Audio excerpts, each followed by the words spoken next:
कंठ त्या ठिकाणी काळा किट्ट झालेला आहे. बघा रे, अरे माझ्या बाबा भोलेनाथाने या विश्वाच्या कल्याणासाठी जर प्राशन केलं म्हणून नीलकंठ नाम. बोला नीलकंठेश्वर भगवान. आणि भोलेनाथ बाबांनी जहर प्राशन केल्यावर बराच त्रास त्या ठिकाणी झाला.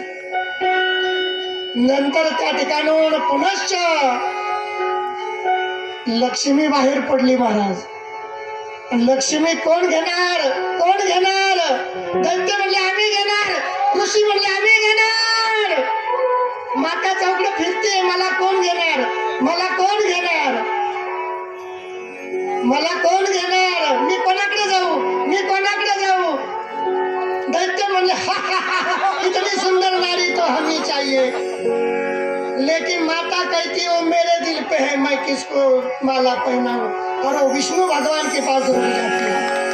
बोला विष्णु नारायण भगवान की जय. काय हो महिमा माता लक्ष्मीचा, जाणून ही कलियुगी. आता जसं कलियुगामध्ये काही जाणल्याशिवाय होणार नाही, तसं माताला पुढचा हा योग माहिती होता. कारण आईच्या हातात हे सगळं होतं. आज पुन्हा त्या ठिकाणी सौंदर्य प्रगट झालं, ऐरावत प्रगट झाला.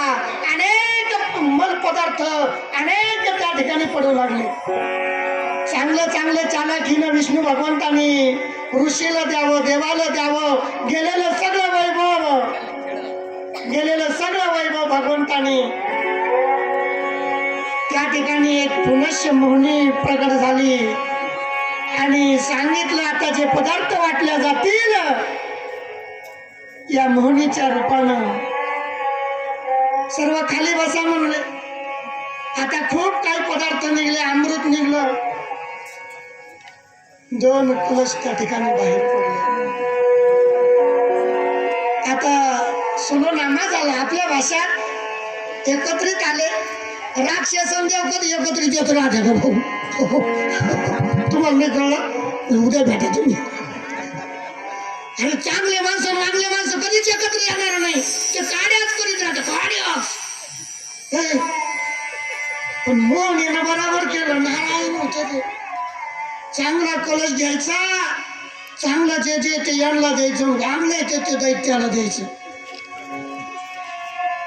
वा वा वा, मस्त मगमग्न झाले आणि पिऊ लागले. यांनाही आनंद झाला, आपल्याला आता अमर व्हायचं म्हणले.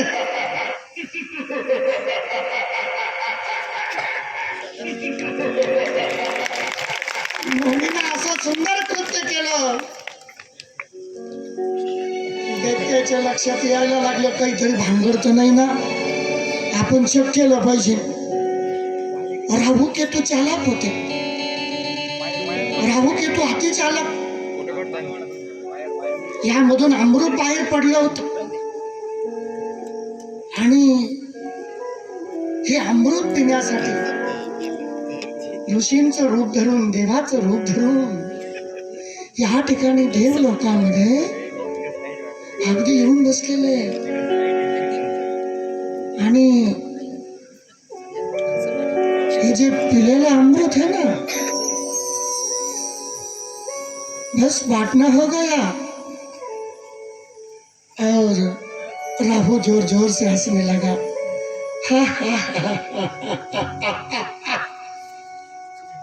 अमृत तो मैंने पी लिया. आणि अमृताचा हे ज्यावेळेस विष्णू भगवंताला कळलं की काय खरं नाही, आपल्या चक्राने म्हणले राहूचं मुंडकं छेदन केलं. म्हणून आज हे त्या चक्रानं काय झालं म्हणलं, राहू केतूचं मुंडकं छेदन झालं. आजही भजनाला कोण आडवं येत? राहू केतू आडवं येते, भजन आहे महाराज. कोणाचं राहू येतो आडवे येते कोणाचं भजन काय भजन आहे महाराज राहू येतो आडवे येते चांगल्या कार्याला राहू येतो आडवे येत्या भजनाला बी राहू येतो आडवे येत्या साधा खेळ नाही का आडवे येत्या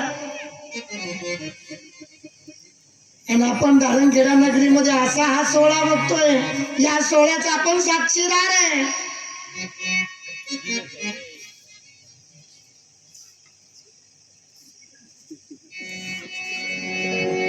बोले शिव महापुराण भगवान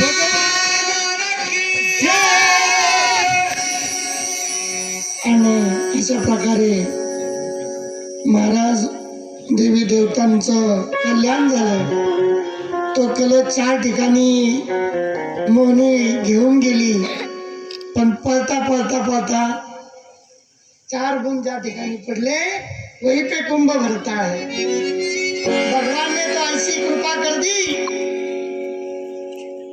परंतु ऐका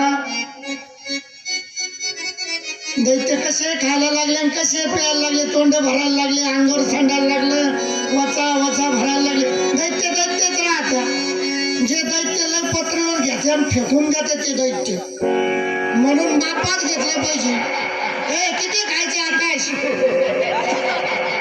दैत्य कसे खात्या अर्ध फेकीत्या अर्ध खात्या अर्ध सांडीत्या अर्ध लावून देत्या जिथे पंक्तीला जातो आपण जे एखाद्या मुलीच्या लग्नाला एखाद्या दादाच्या मुलीच्या लग्नाला गेलो मुलाच्या लग्नाला गेलो पुन्हा येतो कोणी एक खट्टीच वाढ भाऊ 2 मग अजून वाढ भाऊ